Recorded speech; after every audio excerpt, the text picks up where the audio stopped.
இந்த ஆட்சி எப்படி இருக்கும்னு நீங்கள் நினைக்கிறீங்க? ஒரு குழந்தை பிறந்திருக்கு, என் பாஷையில் பேசணுன்னா 30 நாள் கூட ஆகலை. எல்லாருக்கும் தமிழ்நாடு ஃபுல்லாக என்னன்னா இந்த ஆட்சி எப்போ கலையும்னு கேட்குறீங்க. நான் கேட்குறது இது நான் என்ன கேட்குறேன், எல்லாருமே புதியவர்களாக இருக்கட்டும், அத்தனை பேரும் புதியவர்களாக இருக்கட்டும். செங்கோட்டையன் சாரை தவிர, செங்கோட்டையன் அண்ணனை தவிர எல்லாருமே புதியவர்களாக இருக்கட்டும்.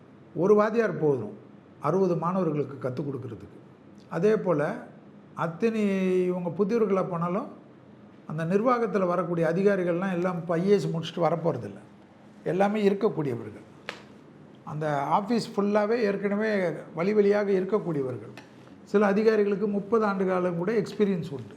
எல்லாமே அவர்கள் பார்த்து பல்லார்கள். அவர்கள் சில எல்லாமே பார்த்தாலும் நம்ம கொஞ்சம் மேலோட்டமாக நமக்கு இது சரி, இது ஒத்துக்க மாட்டேன், இந்த ப்ரொப்போசல் கரெக்ட் இல்லை, மக்களுக்கு சரி கிடையாதுன்னு நம்ம டிசைட் பண்ணிக்கலாம். 6 அறிவு இருக்குது, படிச்சிருக்கோம். படிக்கலைனாலும் நம்ம நண்பர்கள்கிட்ட கேட்டுக்கலாம். இப்போ செங்கோட்டையன்கிட்ட போய் கேட்டுக்கலாம், இவங்ககிட்டலாம் போய் கேட்டுக்கலாம். விஜய் சாரே நோட் எடுக்கிறாரு, அசம்பிளியில் பேசுகிறச்சே நோட்ஸ் எடுக்கிறார். எடுத்துகிட்டு அவங்க அதிகாரிகள் வந்தாலும் யாரையும் உள்ளே சேர்க்குறதில்ல, டிஸ்கஸ் பண்ணுறாரு. விஜய் சார் இருக்கிறச்ச நிறைய பேர் பப்ளிக்கோ மற்ற ஒரு ஆர்கனைசேஷனில் இருக்கவங்க பேசுகிறச்ச அதிகாரிகளை வச்சு பேசாமல் அவரே டைரக்ட் இன்ட்ராக்ட் பண்ணுறாரு. நல்லது தானே.